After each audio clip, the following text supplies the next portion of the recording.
Hello everyone, welcome back to my channel. My name is Gabby, and today we are going to be talking about the show that everyone has been talking about, Squid Game. It's so funny because my TL went from tweeting about sex ed to Squid Game in approximately 3 to 4 days, and I think it's because everybody was feeling left out. A lot of people were peer pressured into watching this show, but it's good though, so we can't complain. But there were so many memes flying around the timeline. I think I kind of caught it on like the earlier end before it actually hit, because I was watching sex ed because I planned to make a video on it, and I had never seen the series before. I had finished the first season of sex ed, and then I saw Squid Game, so I'm just like, all right, let me watch this. Side note, I didn't even know everything is falling on my desk. I did not know that the show was dubbed until I saw people tweeting about watching it dubbed, and then I checked Netflix and I'm like, oh, it's dubbed. And I feel like we're going into that area where people are gonna start shaming people for watching dramas dubbed. It's gonna be the whole anime thing all over again. But everybody's talking about it now, and everybody loves the show for good reason. It's a really good show. The actors are amazing, and today we are going to gossip.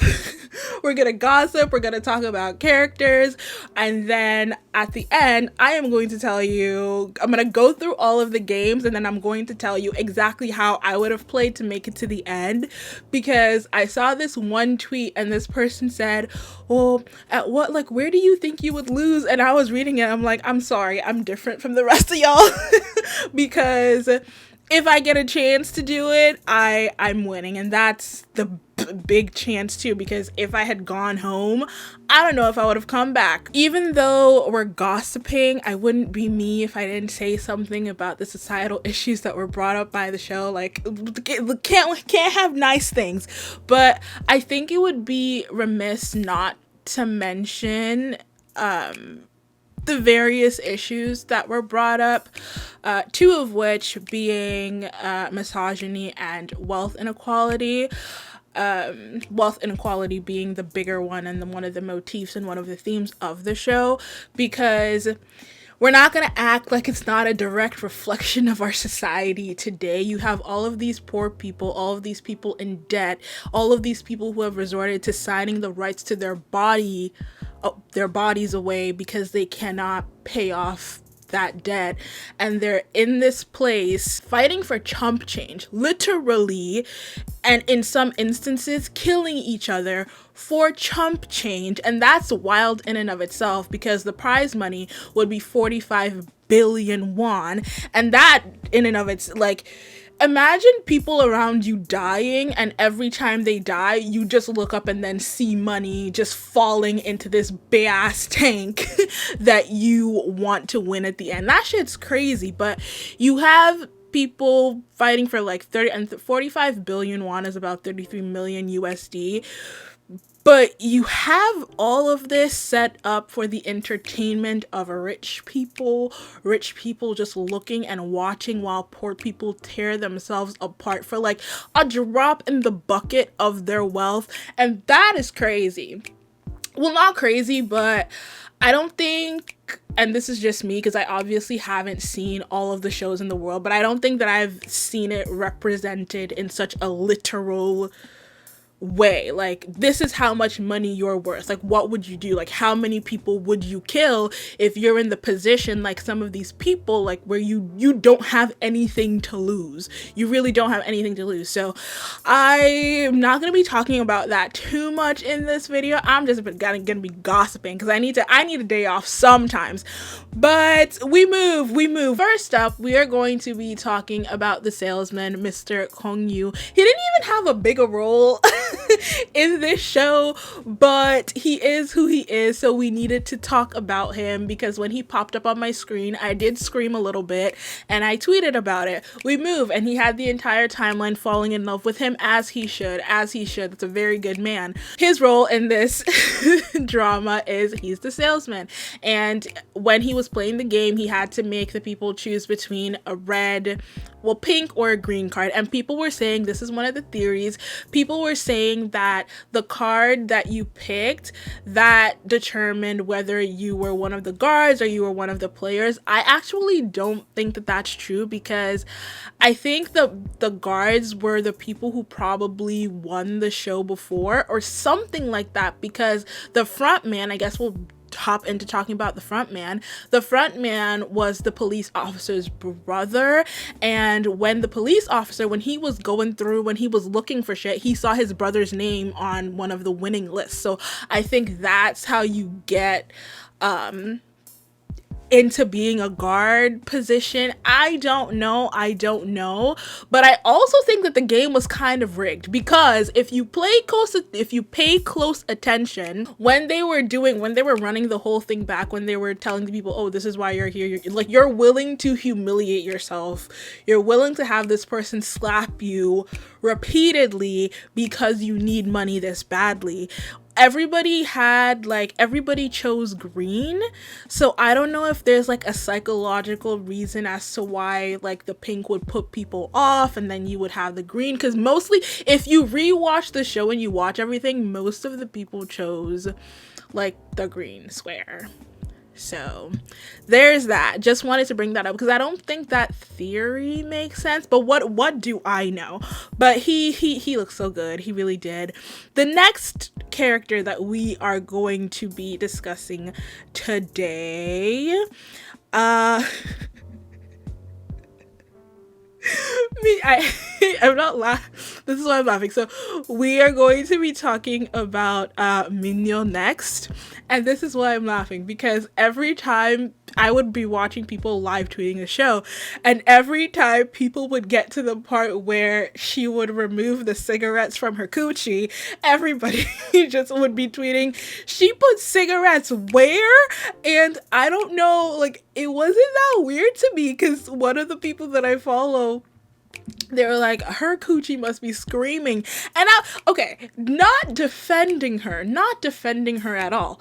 But if you look at the size of the thing, if you look at it, it wasn't that much bigger than a Diva cup. And I tweeted this, so I can see how she could have it in there for an extended period of time. And she put cigarettes in there. Let me tell you, I have seen smokers stand outside smoking in the blistering cold. I'm talking so cold you can't feel your fingers, you can't feel your face. I have seen people outside smoking. It's a real addiction. So I don't know, maybe if it's because I've seen that because I live in the city. I don't know if it's because I've seen that where I'm not surprised it's just somebody needing cigarettes and smuggling them up her cooch. I would have taken a different route. I would have brought like an actual knife like Sebyok did. But I don't know, to each his own. An addiction is an addiction. But as to her as a character, I loved her personality. I'm sorry, she was a bitch.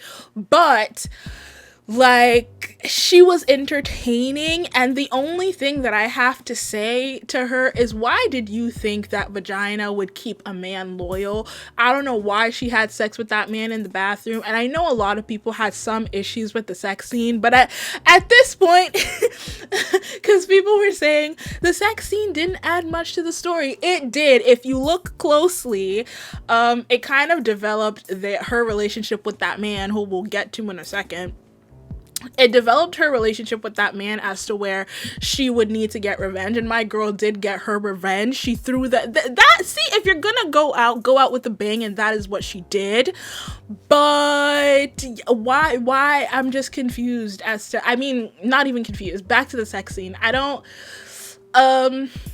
nonsensical sex scenes don't irritate me as they do a lot of people, I guess, because I'm just like, they're two horrible people in a horrible place. They're gonna end up fucking. Like, it is what it is, and what are you gonna do about that?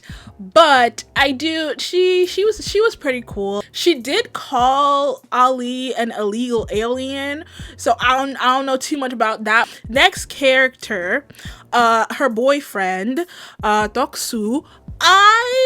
This man, First of all, everybody's a bumbling idiot. Everybody's stupid as hell. Because if y'all are killing people in the middle of the night, wouldn't you want to go for him first?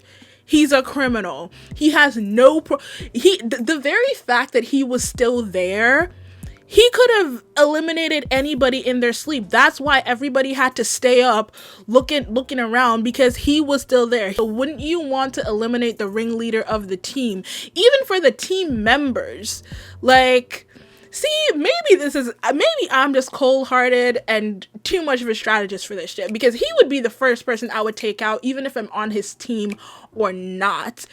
Like, you are going out first. You don't necessarily add anything here except brute force. And that one time where the doctor was telling him things, you don't necessarily, like, you're not smart. Like, you're not necessarily agile. The only thing you're good for is, like, killing and brute force. And so, what are we doing here? Like, what? Like, I would have killed him first. Next on the list, the policeman. Jun-ho, I don't know.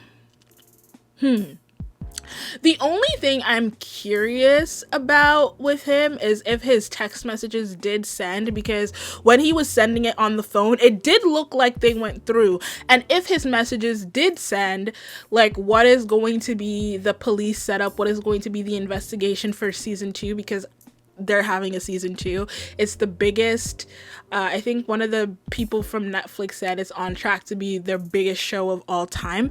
So I'm curious as to that. Like, but he was undercover. He was killing people. I don't know.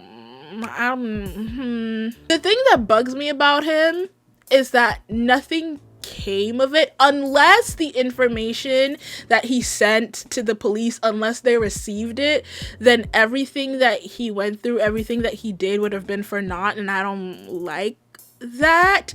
We also, I guess you can say that his relation to his brother was also revealed, but then, like, we still don't know anything about the brother as the front man. Season 2, that's all I'm saying. I'm gonna wait, I'm gonna not say anything. Season 2. Next we get to this evil. I did not trust this old man from the beginning, because the first game he was hopping around a little bit too silly for me. He wasn't even phased. He was just hopping, and I did not expect him. Where it kind of threw me off, although I didn't trust him, where it threw me off is because I didn't think that he was going to actually vote to leave when they were doing that democratic voting process. I didn't think that he was going to leave, but it makes sense because they had them leave in an effort for them to come back. So his vote obviously would have been the deciding factor. And then once you go into it, it makes sense because he's player 001 and they started from 456, I believe, which was Giyun's number. He would have been the deciding vote no matter what. And then there are also questions because he was on Giyun's team for the majority of the game. That was his team. So how much of it was perpetuated by him? Because he can't die.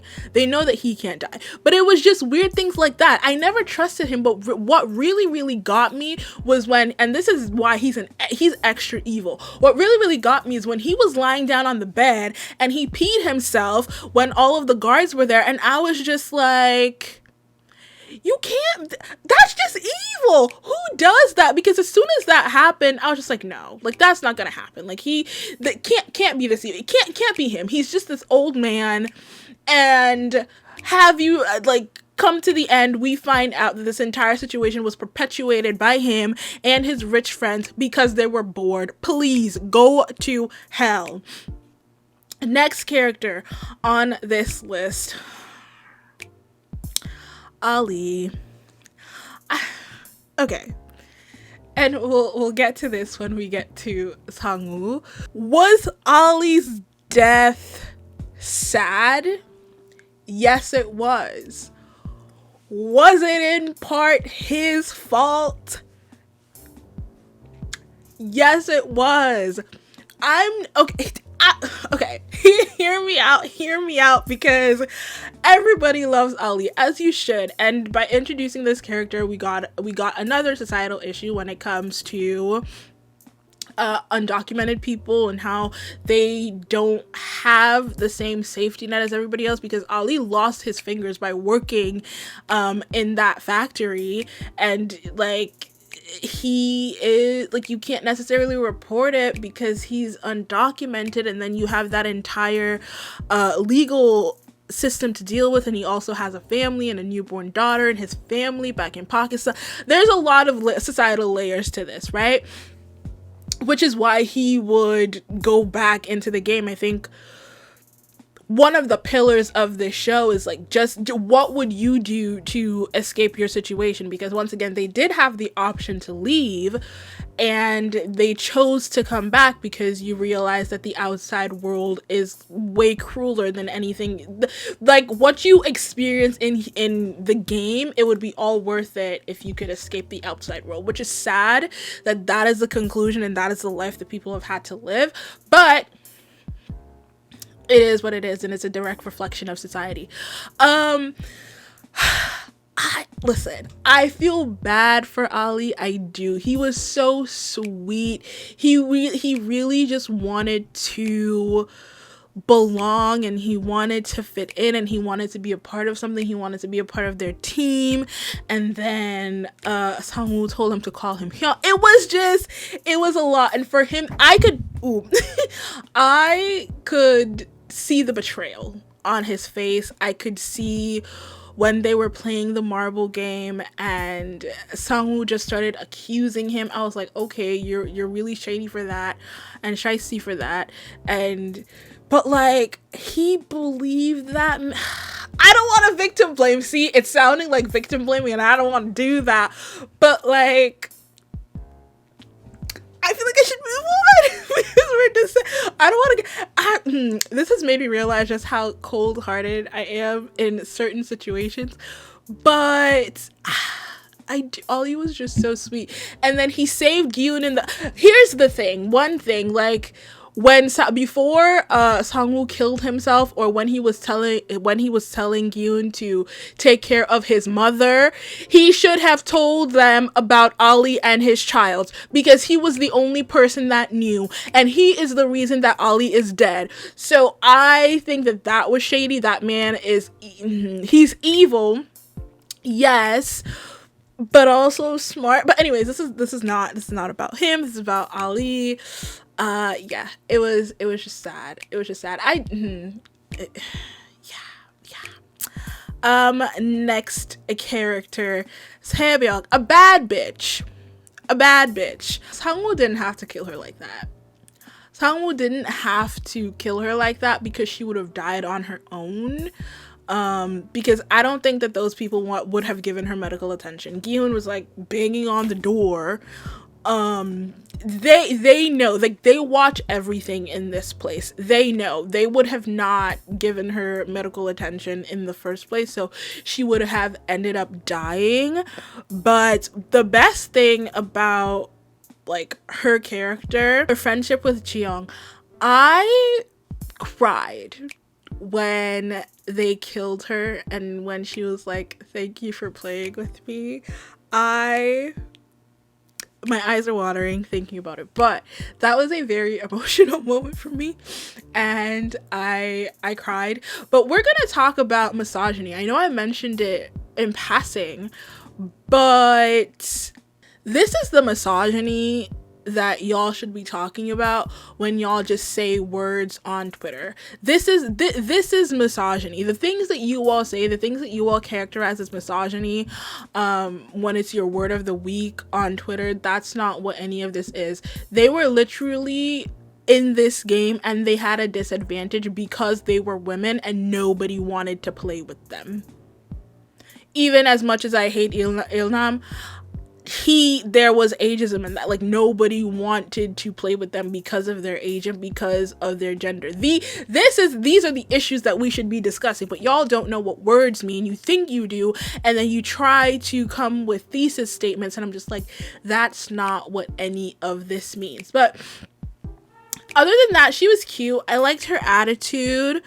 And she was just trying to get, I believe it was her mother or one of her parents across the border and take care of her little brother, and I admire that. Next character, Sang-woo. I am a Sang-woo apologist, and let me tell you why. This is a game, and I feel so cold-hearted, but this is a game, and people are going to do what they have to do to win. The police were after him. The police were after him. He put up his mother's shop and her house as collateral. Of course he's going to do whatever it takes to win. Like, I just... And I get that, like, I get it, like, he's, like, a terrible person for doing what he did, because he could have told them about the honeycomb game, because he knew, as soon as Haebyuk told him that they were mixing up sugar or whatever, he knew that it was the honeycomb game. He could have told them. He didn't have to do that to Ali. He didn't have to, but he would have lost. But then he saw an opening and he didn't want to die. He didn't want to die. Would you want to die?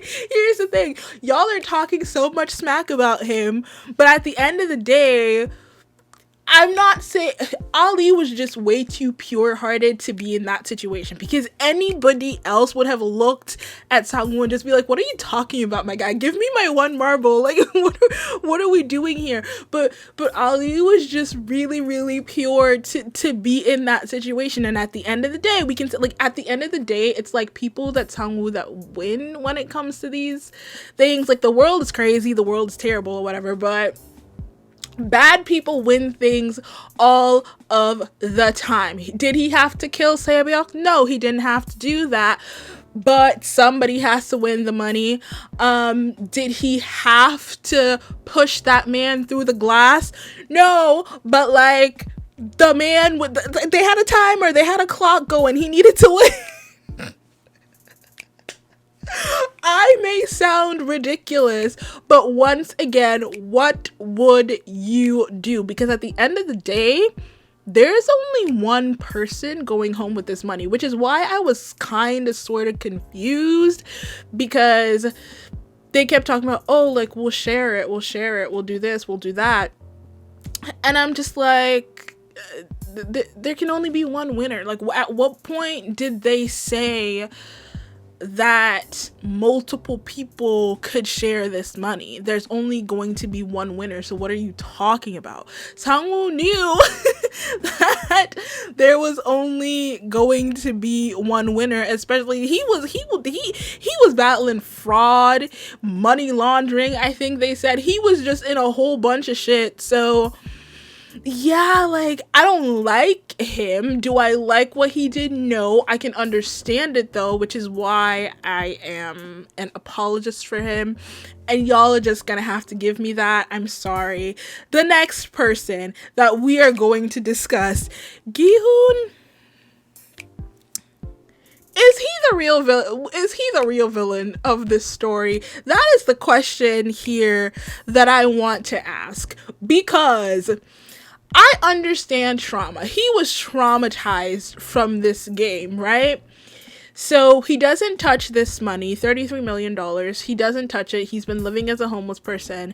He doesn't touch this money for a year. He meets with Ilnam, and then he tells him that he was responsible for this game and everything else. Mind you, he can go when the bank calls him. That's the conversation that he wants to have. Sorry. So this old man tells you that he sets up this entire game and then he dies, and then you go get a haircut.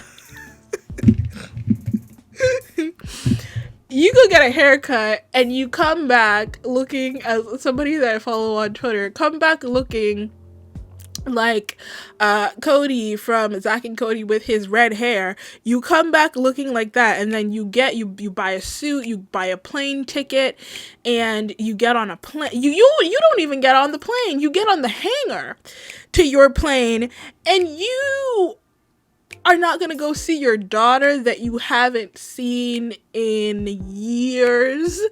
I'm assuming that this is like a year and some change at this point, because we don't know how long he was in the game for. I don't think it was longer than a couple of weeks. But your daughter, who you haven't seen in an extended period of time, you don't go see and you go back to the game.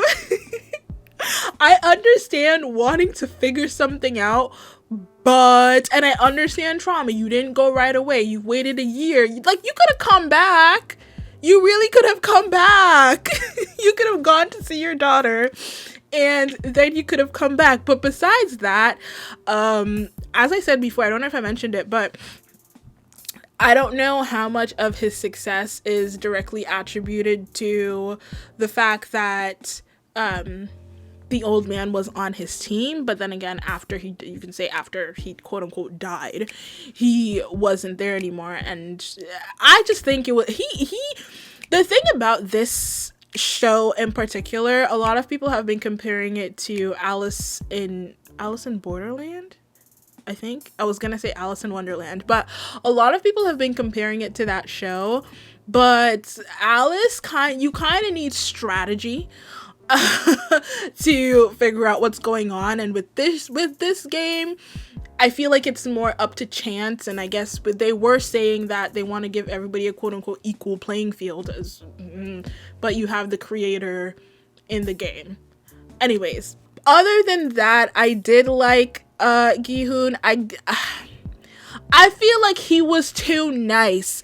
I feel like Sang-woo's approach was cerebral, but it did deliver results up until the end, up until Gi-hoon. See, when Gi-hoon got cerebral, he could have taken this game by storm. He could have, although he had already won at that point. But yeah, certain things to consider. Those were majority of the characters, or the main characters. And now, last thing, the white people at the end of episode 8, or during episode 8, I was thoroughly disgusted. That that was one of the most disgusting parts of the show, and that's saying a lot, because episodes 1 through 7 were filled with gore, but here we are. We were made to watch, and the Korean actors were out acting all of the white people in the show. Now we finna get into the games that a lot of y'all think that you would lose. I don't think so, because as I said before, a lot of this is up to chance, up to a certain point, and if you have chance on your side, then you can do a whole lot. The first game is the easiest. Red light, green light, like that is the first that is the easiest. If you get out on that game, if you get eliminated on that game, I'm sorry, but at the end of the day, it's the easiest. My thing is, you see all of the people who are running, getting like shot at. Why would you run? And this is coming from somebody who has a natural inclination to when people are running, I run too. Like, if I see a horde of people running in my direction, best believe I'm running too, because I don't need to see what they're running from. But like, if you are facing something and you see people getting shot, like, why would you run with them? That's my thing. I feel like that was more smart than anything else. And if worst comes to worst, what I would do, every time that bitch turned around, I would like drop to the floor like this, because I would be like, there are some seconds that would be diminished in terms of time. However, I feel like that would be a better solution than standing still and trying not to move. I feel like if every time she turned around, you just like drop to the floor and don't move, because it's easier to not move when you're just like lying down on the floor. And you have the barrier of everybody else who stood up, so she can't detect you easily. That would be my go-to. And then even if you lose out on those bit of seconds, you still have a better chance than trying to stand up and stand still.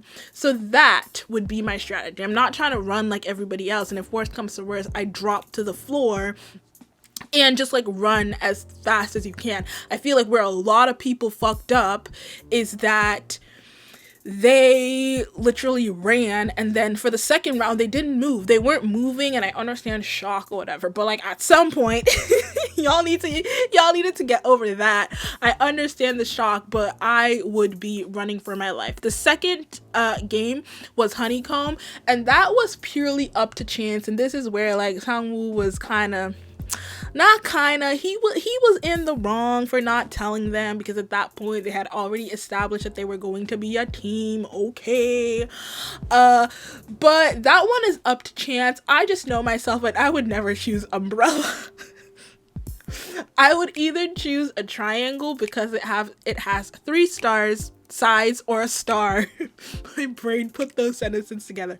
I would choose a triangle because it has 3 sides, or I would choose the star, but I would never choose umbrella. I don't think I would ever choose circles because circles kind of freak me out. But yeah, like that game, that was the only one that was purely up to chance. The next game, which isn't necessarily a game, but they were killing people in their sleep. My tactic, I would hide under the bed, or I would start stabbing people. I'm sorry, this is am I cold-hearted? I feel like I am. But if I decide to come back after realizing, because at this point it's after the first game, they went home, and then the people who wanted to come back decided that they were going to come back, I would literally start killing people. I'd start stabbing people, because there's nothing else that you can do. I'd either hide under the bed with like a knife or something, because if I'm I'm trying to smuggle a knife in there, I'm either hiding under the bed with a knife because it's dark and nobody's gonna actually like look under the bed to find you. Yeah, that's what I'm doing. That's how we're making it through the night. Like, I'm not the rest of these people afraid to stab somebody that wants to stab you. I'm sorry, that's just not me. We move. The next game, tug of war. I'm thinking. I'm winning tug of war. I'm sorry. Maybe I just have an inflated sense of importance, and I feel like I'm better than I actually am. But I used to play tug of war in elementary school for our sports competitions and sports days. I'm winning. Sorry. I'm winning. Nothing else to say. I don't have no type of strategy. Like, Ilnam gave them a really good strategy, and that's what they were doing, but I don't care. I'm winning tug of war, planting my feet firmly and firmly grasp it. Word to Patrick. Firmly grasp the rope, and I'm pulling for my life. Next game, marbles. That was just evil. I feel like this is where it would trip me up, especially because they went in not knowing that they would have to compete against each other for each other's marbles. They thought that they would be on teams, and if I found somebody that I actually wanted to be on a team with, and I couldn't, like this is somebody obviously that you're probably grown close to, because that one guy had to fight with his wife. So there's that. If I had to play against a partner, I feel like I would be fair. I wouldn't be like Sang-woo, but I feel like I would be fair and I would end up winning. Look, I don't understand. I don't have strategies for any of these games. I'm literally just saying that I would win. And then the next thing, walking on glass. I have a strategy for this one, actually. I feel like this was one of the easier games that they could have won, that everybody could have won, and it didn't have to do with going first or last. Once you make it onto the first square, all you have to do is lie down, because you can set your stomach. You can lie down flat on your stomach, and you can just like pound the glass, because based on the distance that they were, like, you just hold on to one of the edges, and you just is it me? That seemed like such an easy way out of that.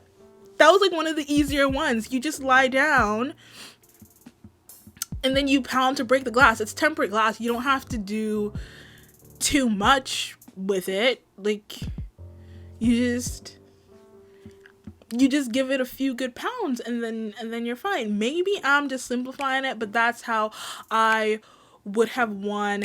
And then they were all eating rare steak after that game, and then when it came down to it, whoever I had to play Squid Game with, that was just what we was gonna do.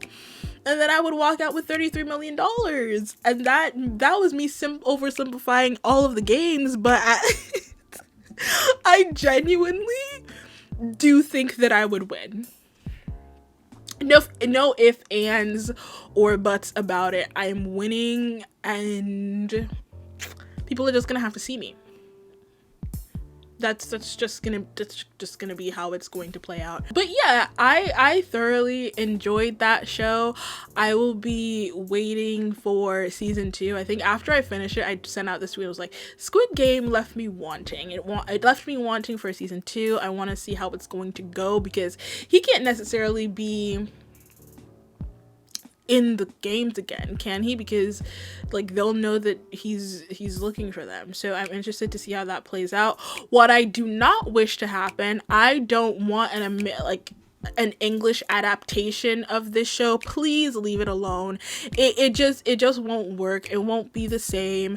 And Netflix usually, it's either a hit or miss with Netflix. They had 2 hits with Squid Game and season 3 of Sex Education. There's no in between for them, and I still have to watch Blood and Water. So that's what I'm going to be doing with my time. I hope you enjoyed this video. I had a lot of fun filming it, and I will see you in the next one. Subscribe if you want to. Leave a comment. Did you like the show? Did you watch it? Are you not gonna watch it because of all of the hype? Let me know down below in the comments, and I will see you in the next video. Bye.